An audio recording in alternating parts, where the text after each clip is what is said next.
Hello everyone, আমি Barnali. Welcome back to my YouTube channel mornings lifestyle nursing. তো আজকে finally তোমাদের সঙ্গে একটা ব্লগ শেয়ার করছি।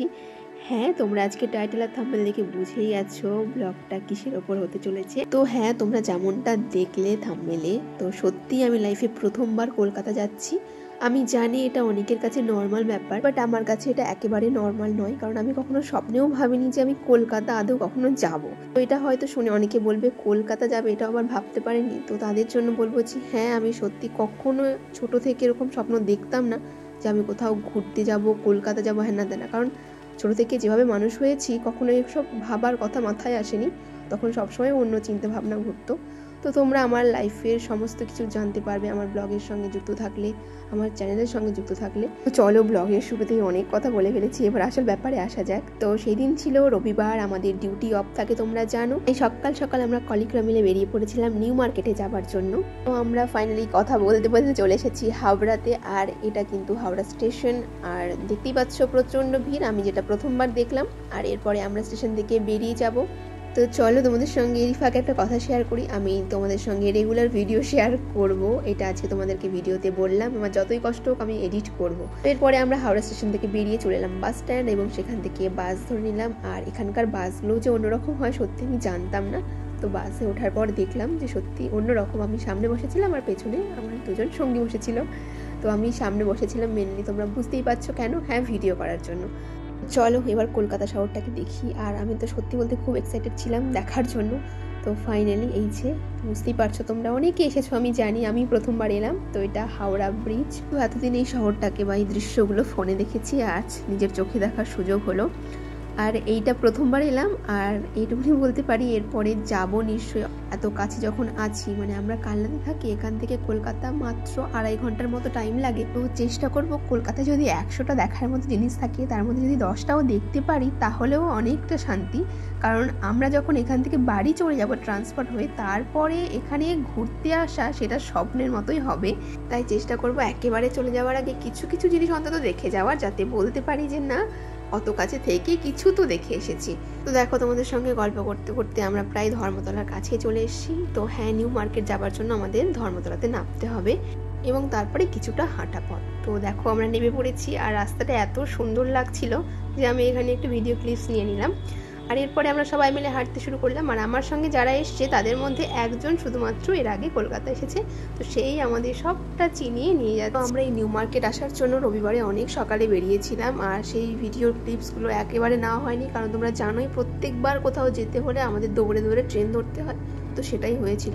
তো যেটা বলছিলাম যে অনেক সকালে বেরোনোর কারণে ঠান্ডা ছিল প্রচণ্ড তখন, সেই জন্য আমি এই সোয়েটারটা পরেছিলাম। কলকাতা পৌঁছতে যেটা দেখলাম যে এখানে ভালোই গরম আছে এখনো, তো যার কারণে আমাদের ছাতা ফোটাতে হয়েছে। আর কিছু করার নেই, যখন পরে এসেছি এখানে তো চেঞ্জ করার আরও কোনো উপায় নেই। তো চলো, এরপরে আমাদের এত বড় রাস্তাটা পার হতে হবে। রাস্তাটা পেরিয়ে কিন্তু একেবারে পাশেই নিউ মার্কেট। তো এই যে নিউ মার্কেট থেকে কিছু পা এগিয়ে স্টিলার্স ছিল, তো সেখানেই আমরা চলে গিয়েছিলাম প্রথমে জুতো দেখার জন্য। তো এখানে কে কে নিচ্ছে চলো ভিডিও শেষেই দেখতে পাবে। তো চলো, এরপর একটা কথা শেয়ার করছি। সেই দিনের আমার আউটফিট ছিল এইটা। আমাকে অনেকে জিজ্ঞেস করেছো যে তুমি সব জায়গায় স্কার্ট পরে কেন যাও। তো তাদের জন্য বলবো যে আমি স্কার্ট পরতে ভালোবাসি। আর এর থেকে বড় কথা, আমি যেতাম অন্য কিছু পরে, বাট আমি কালী পুজোতে বাড়িতে গিয়ে সমস্ত কিছু বাড়িতে রেখে এসেছি। একটা শাড়ি এখানে ছিল আর 2টো স্কার্ট, তো সেই জন্য সেগুলোই পরে যেতে হয়েছে। আমাকে নতুন করে আবার কিনতে হবে, তারপরেই পরতে হবে। তো সেই জন্যই স্কার্ট পরে গিয়েছিলাম। তো এটাই হচ্ছে ব্যাপার। আর তোমাদের কাছে আমার একটা কোশ্চেন, আচ্ছা আমাকে কি স্কার্ট পরে ভালো লাগে না? যে তোমরা আমাকে এই কমেন্টটা করলে, কি ভালো লাগে কোনটা? চলো, এরপরে আমরা চলে এসেছিলাম সিলেবাস থেকে বেরিয়ে খাবার জন্য। কারণ তোমাদেরকে প্রথমেই বললাম যে আমরা অনেক সকালে বেরিয়েছি, তেমনভাবে কোনো কিছু খেয়ে আসা হয়নি। তো তার কারণে আগে খাবারটা খেয়ে নেবো, তারপরে ধীরে সুস্থে আমরা শপিং করব। তো এখানে আমরা কি অর্ডার দেবো সেটাই ভাবছিলাম, কারণ এখানে মেনু কার্ডটা দেখে যা দেখলাম যে প্রচুর দাম। তো সেই জন্যই আমরা 2 প্লেট অর্ডার দিয়েছিলাম, সেটাকে ভাগ করে আমরা 3 জন খাবো। চলো তোমাদের এবার বলি যে কারণে বলছিলাম এখানে অনেক দাম বেশি। এই যে ছোলা ভাটুরে দেখতে পাচ্ছ, 2টো করে আমাদের থেকে নিয়েছে 90 টাকা, মানে 2 প্লেট আমাদের নিয়েছে 180 টাকা। তো সেই জন্যই বললাম যে এখানে অনেক দাম বেশি। আর এখানে আশেপাশে তেমন কোনো দোকান নেই, তো খেতে হলে এখানেই খেতে হবে। এরপরে খাওয়া দাওয়া করে আমরা বেরিয়ে পড়লাম নিউ মার্কেটে বাজার করার জন্য। দেখতে পাচ্ছ কত সুন্দর সুন্দর টেডি, মনে হচ্ছে নিয়েই যাই, কিন্তু নিয়ে যাওয়ার কোনো উপায় নেই। আর এরপরে সবাই দেখছিল ড্রেস, আর এখানে ড্রেসের দাম আমাদের বাজারের থেকে কিছুটা হলেও কম, একেবারে যে কম সেটা নয়, অনেকটাই দাম বলে, তোমাদের কিন্তু বার্গেনিং করে নিতে হবে, বাট আমি তেমনভাবে করতে পারি না, তাই তোমাদেরও বলতে পারছি না যে তোমরা এসে করবে। পরে চোখ পড়েছে আমার এই দোকানে, আর এখান থেকে আমি একটা জিনিস নিয়েছি। কি নিয়েছি চলো রুমে গিয়ে শেয়ার করছি। তো আমাদের বাজার করা মোটামুটি কমপ্লিট, আর এরপরে আমরা চললাম এবার বাড়ি যাওয়ার জন্য। এরপরে আমরা কি বাজার করেছি চলো রুমে গিয়ে শেয়ার করছি, শুধু আমারটাই করতে পারবো। এরপরে আবার সেই সুন্দর কলকাতা দেখতে দেখতে আমরা পৌঁছে যাব স্টেশনে। আমাদের ফেরার ট্রেন যেহেতু অনেকটা লেট ছিল, তো যার কারণে আমরা একটু ঘুরে নেব আশেপাশে কোথাও। তো আশেপাশের মধ্যে কোথায় যাওয়া যায় চলো তোমরা ব্লগটার সঙ্গে থেকো। আর সত্যি কথা বলতে কলকাতা সত্যি অনেক সুন্দর। বাজার টাজার কমপ্লিট করে বেরোনোর পরও দেখলাম যে আমাদের হাতে কিছুটা সময় আছে, তো যার কারণে আমরা হাওড়া ব্রিজে কিছুক্ষণ তারপরে ঘাটের রাস্তাটা খুঁজে বের করে আমরা চলে গেলাম একটু ঘাট দেখার জন্য। আর তারপরে এই যে সেই ভিউটা, তো চলো আমাদের আজ রবিবারের মতো কলকাতা ঘোরা মানে নিউ মার্কেট আর হাওড়া ব্রিজ দেখা কমপ্লিট। এবার আমরা চলে যাবো বাড়ি। চলো রুমে গিয়ে শেয়ার করছি কি নিয়েছি।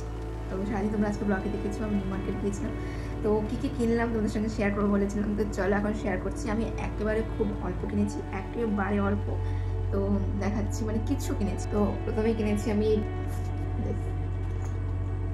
তো এটা কিনেছি আমি, এটা আমার রেগুলার যে কোনো মিটিংয়ে যাওয়ার জন্য, এটা খাতাপত্র মোটামুটি কিনে নেওয়া যাবে। এই যে এটা পড়েছে আমার 250 টাকা।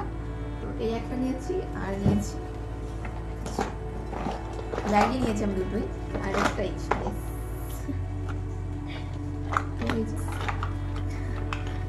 তো এইটা নিয়েছি, এটার দাম পড়েছে 100 টাকা। আর একটা নিয়েছি, তো এইটা নিয়েছি, এইটা পরবো আমি কোন ড্রেসের সঙ্গে দেখাচ্ছি। এইটা নিয়েছি 100 টাকা দিয়ে, এটা অনেকটা বেশি দাম হয়ে গেছে জানি, বাট এটা আমার অনেকদিন ইচ্ছে ছিল না, আমার এমনই এত বড়, কিন্তু এইদিকে পাচ্ছিলাম না, তো যখন ওখানে পেয়ে গেছি তো নিয়ে নিয়েছি এটা। আর এইটা পরবো আমি, তোমরা দেখেছো আগের ড্রেসটা, যেহেতু দেখেছি শর্ট করেছিলাম একটা এই ড্রেসটা পরে, তো এই ড্রেসটার সঙ্গে আমি এইটা মাথায় দেবো সেদিন, যেদিন এটা পরবো সেদিন এটা মাথায় দেবো। আর এই ড্রেসের সঙ্গে জুতো নিয়েছি ম্যাচিং করে।